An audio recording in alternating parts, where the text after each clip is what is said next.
Hello and welcome to Beyond Mount Rushmore, the history you never knew you needed. I'm Jeff Hickcox. Across from me, Stan Nawalaniec, our self-proclaimed presidential historian. Hi, everybody. Hey, Jeff. Stan, how are you? I got to bring this up.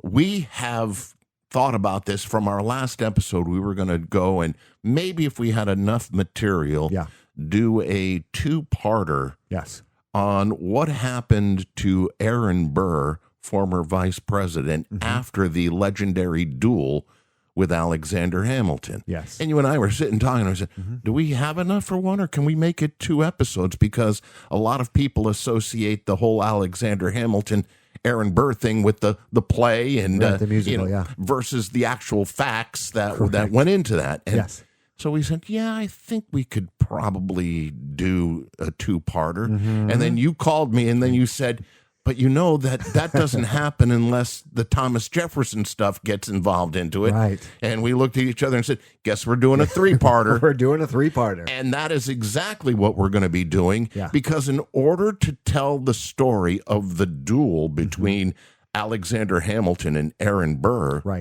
and the unbelievable, I guess, downturn of events for Aaron Burr after that, you have to talk about where it all began. The whole thing is a horrible, horrible series of coincidental events. Yeah.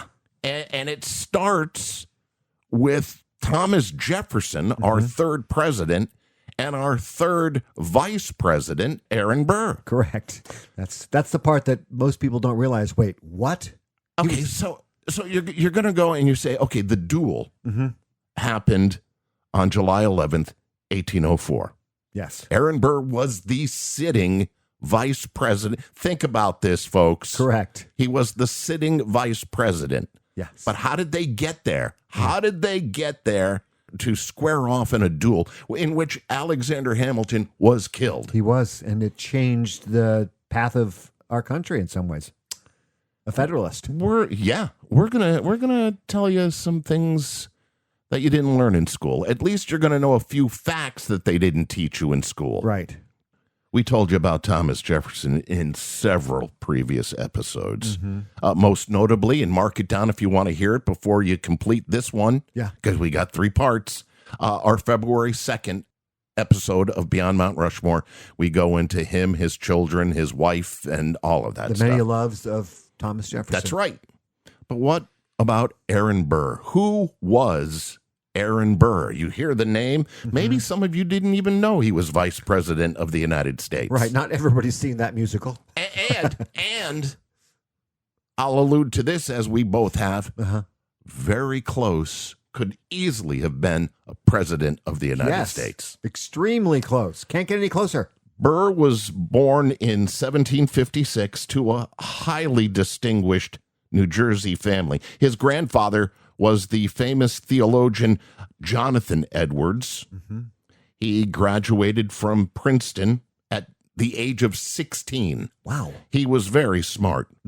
Went on to serve with distinction in the Continental Army during the Revolutionary War. He endured the hardships of Valley Forge. He was there. Yeah. He rose to the rank of lieutenant colonel. After the war, he became one of the most successful, sought-after attorneys in New York City. And guess who he constantly bumped shoulders with and rubbed elbows with? Alexander Hamilton. They were very well aware of each other during their law practice days. They were both very big attorneys in New York. Very powerful. Yeah. And I've heard this said by multiple people. Aaron Burr gets into politics. He is probably one of the first politicians in politics. If you look at that time, yes. Because if you look at our founding fathers, none of them did this out of wanting a job. No.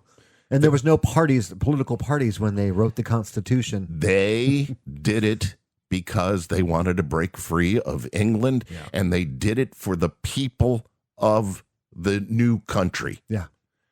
Aaron Burr, who did a lot of good things, did so for a vote and what he could get out of it. Right. I'll do nice things. I'll be loved by the people, but what's in it for me? How much can I make? Right. And that's exactly how he dealt. And he was one of the first, because the founding fathers were very skeptical of him. Very skeptical. Yeah. Burr always looked at things as, how could he benefit financially or politically? George Washington himself questioned Aaron Burr. And let me play this for you. Lance Geiger. I like this guy a lot. He hosts the YouTube show, The History Guy. Okay. He is so good. I love everything this guy talks about. Oh. And he understands history better than anybody. He's got a quote when Aaron Burr was starting to make a name for himself in politics. Yeah. Somebody asked, well, George Washington, I think it might have even been in his journal. What do you think about this Aaron Burr? Yeah. Here's what George Washington thought of Aaron Burr. Okay. By all that I have known and heard, Colonel Burr is a brave and able officer, but the question is whether he has not equal talents at intrigue. Meaning tricking people. Yeah. Watch what's going on in this hand, Yeah. but not.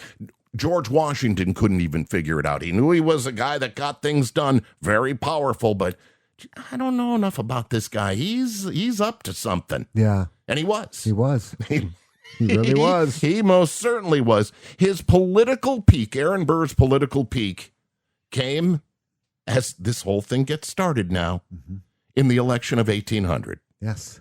He ran as a Democratic Republican alongside Thomas Jefferson. As his Running mate. Now, right now, it's a good time to explain the two political parties that were going on in the country at that time. It was not Democrat and Republican. Completely different. So far from that. First, you had the Party of Washington. They like to take credit for it. The Party of Washington, the Federalists. Right. The Federalist Party. It was the first official political party in the United States. George Washington, by the way, because they like to say the Party of Washington, George Washington never officially joined any party. No. Now, the Federalists like what he was saying. Yes. And a lot of his friends were Federalists, and his belief was, for the most part, Federalist. He never joined the party. In fact, he warned against political parties in his farewell address to the nation. Really? Beware. But the Federalists say, he's our guy. He's our guy. The Federalists had a distinct vision on how the young United States should be run. They believed in a strong, powerful, central federal government. Yes. They wanted to maintain order, protect rights, and effectually govern the states.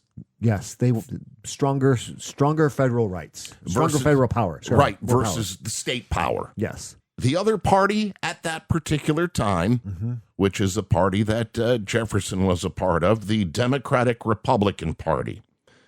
Jefferson leading them. James Madison was also a Democratic Republican. Yes.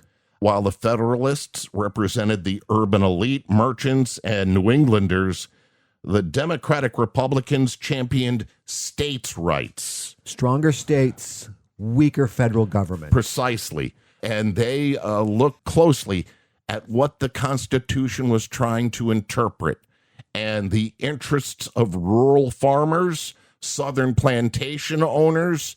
But key in remembering all of this, Federalists, strong central government overlooking all the states, Democratic Republicans, states' rights. Right. And they were far apart. Very far Some apart. hated each other.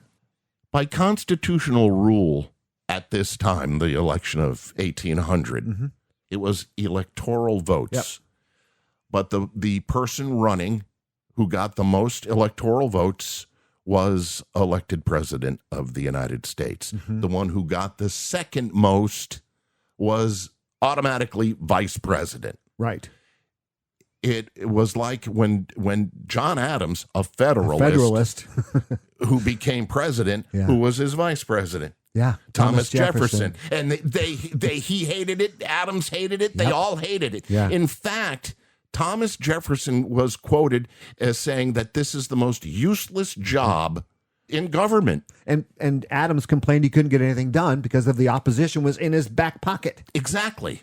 And this is the way it was going in the election of 1800. Yeah. Same process going. Mm-hmm. Thomas Jefferson and Aaron Burr were on a ticket, much like you have a ticket today. You had your presidential choice and you had your vice presidential choice. Right. There was an unforeseen problem with the Democrat Republicans, and they didn't think anything of it because most people knew. I mean, Jefferson was vice president. He was trying to become president when Adams became president. Incidentally, that was also in this race as well. John Adams was running for re-election and got beat. Yeah. Matter of fact, I think he came in third. He did. And the fact that he's out of it, he could have theoretically, if he'd come in second, be his Jefferson's vice president, which I'm sure he would have turned down. He could have swapped positions. But that's the way it was then. Right. And everybody knew that Jefferson and Burr were running on a ticket. That's the president, vice president. Right. Follow me on this. The Democratic Republicans made a mistake on their ballot. Yes. Here is former political consultant to Bill Clinton and historian Dick Morris explaining the little problem that turned out to be a huge problem for Jefferson and Burr. And Burr could have fixed this. He could have. He just didn't want to. Nope. After Jefferson defeated Adams, everybody assumed he would be sworn in. But when the electoral votes were counted, Jefferson and Jefferson's candidate for vice president, Aaron Burr of New York, were tied, a dead even tie. That's because the Republican Democratic Party, which was their party, nominated Jefferson for president and Burr for vice president. And when the electors voted, there was no provision to vote for president or vice president. They just voted for two names, and they all voted the ticket. And Burr refused to recognize it. He said that there's no reason why he should step aside for Thomas Jefferson when he got as many votes as Jefferson did. And people said, obviously, they planned on you to be vice president. And he said, baloney, I'm not stepping aside. And Burr was a horrible opportunist. Big time. I mean, that's some shady stuff right there. Yeah. But I said it from the very beginning. Right. Washington warned us of him. Yeah. Watch out, because he's in it for himself. Yeah, he's an opportunist, like he just said. Keep in mind, when he was in New York, he made sure the sewer systems were clean water because he profited from it. Right. He wanted to have proper banking going on, and like Hamilton did, but he wanted proper. But he was one of the founders of Chase Manhattan Bank. Wow. Anything that he could make money from. Oh, look what does that remind you of? A politician. It does. It reminds you of somebody that will look in your face and tell you how great I'm making it for you, meanwhile lining their pockets. That's exactly what he did, and he was an opportunist. Yeah. He knew darn well what was going on. Let's let the process work itself out. Right. That didn't sit well with Jefferson. No. Nor the party. No. The decision was now thrown into the House of Representatives. They had to figure it out. Oh, boy. The House at the time was dominated by the Federalist Party. It was. They ran things. And the Federalists hated Thomas Jefferson. He was the antithesis of them. He was the exact opposite. Yeah. He was the head of the Democratic Republican Party, where they were Federalists and wanted federal control over everything. Jefferson was the exact opposite. And who was a prominent Federalist? John Adams, George Washington, and Alexander Hamilton. Well, you are right. Alexander Hamilton hated Thomas Jefferson. He did. With a passion. He hated him. Hamilton and the Federalists, while they hated Thomas Jefferson, they deeply distrusted Aaron Burr. The politician. The politician. You are absolutely right. They viewed him as an unprincipled political opportunist. Yeah. The House voted 35 times 35. over the course of several days, resulting in constant deadlock. They both had 73 electoral votes, and they voted, and neither Jefferson nor Burr could secure the necessary majority of states to win. But we go back to everybody knew it was Jefferson running for president and Burr for vice president. Burr was just really trying to make a mess of everything. He was making a mess of everything. The House deadlocked. And who was the biggest mouthpiece for warning all of those Federalists in the House of Representatives? Look, we hate Jefferson, but we know that he's a principled guy and is thinking for the country.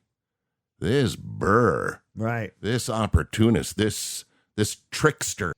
Hamilton launched an aggressive letter-writing campaign to Federalist congressmen. He urged them, look, I don't like the guy any more than you do, but please support Thomas Jefferson. Do not support Aaron Burr.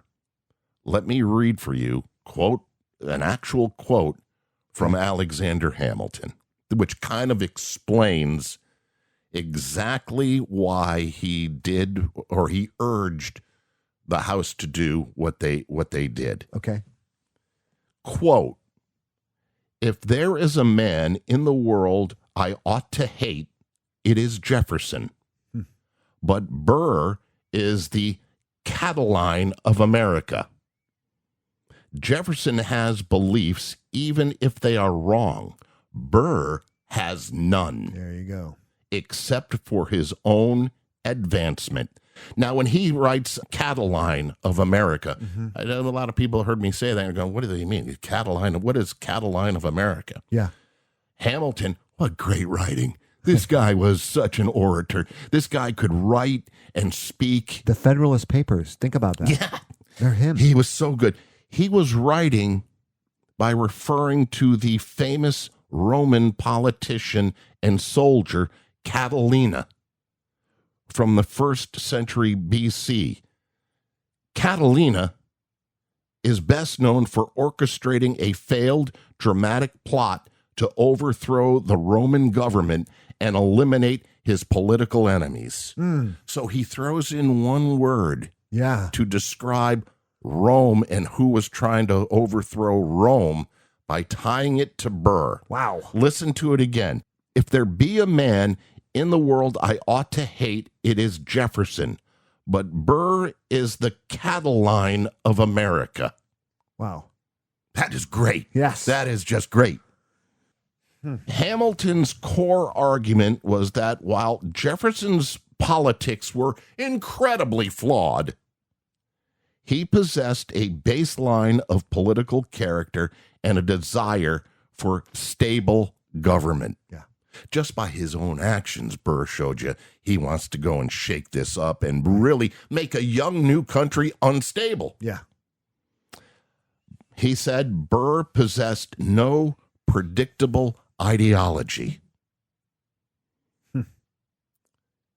All right, do you see where Burr might not like what Hamilton's doing? Probably not. Persuaded in part by Hamilton's frantic lobbying and key Federalist from Delaware, James A. Bayard, they decided to break the stalemate. On the 36th ballot, Bayard and several other Federalists cast blank ballots. They voted for nobody. Blank. Gotcha. Allowing Thomas Jefferson, who they weren't going to go and vote for. Right. Yeah, I guess that would be a good compromise. Allowing Jefferson to secure the presidency. Burr, as expected, much to his disappointment, but that's what it was supposed to be, was regulated to the vice presidency. But keep in mind now, he is now the sitting vice president of the United States. He could have easily become president. Yeah. But if anything should happen to Thomas Jefferson, he would become president of the United States. Like we said, he was close. You couldn't get closer. This political battle laid the groundwork for what was the start of a feud that would end in death in New Jersey in a town called Weehawken. Yeah. As a footnote, Jefferson made sure that the policy of a second-place finisher in presidential elections, thus becoming vice president, ended with that election of 1800. Yeah.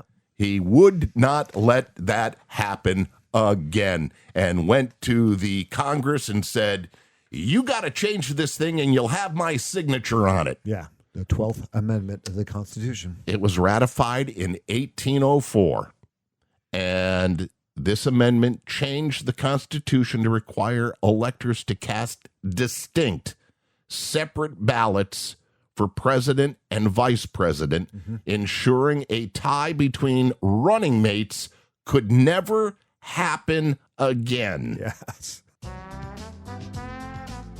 That's part one. That's part one. This kind of sets the table.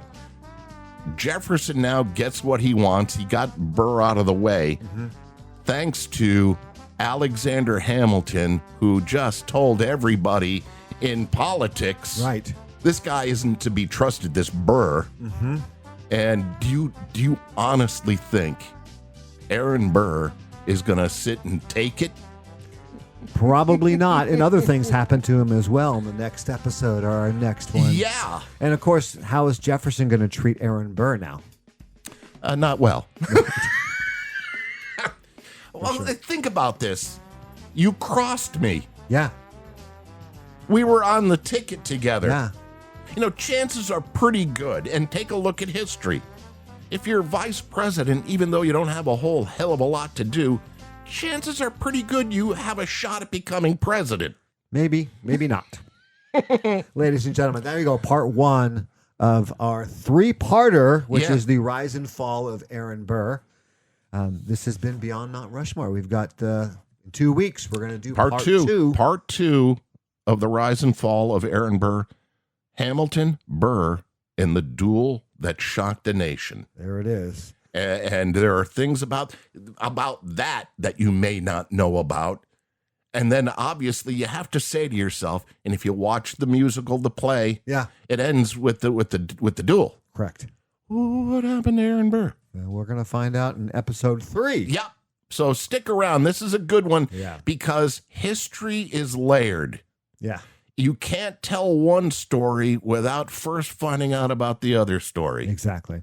This is Beyond Mount Rushmore, the history you never knew you needed. I'm Jeff Hickcox. Across from me, our safe place. Thank God we're editing this. Self-proclaimed presidential historian. I know that. We've been doing this well over a year now. Our self-proclaimed presidential historian, Mr. Stan Nawalaniec. We'll see you in 2 weeks. Check out the social media. Yeah, please do.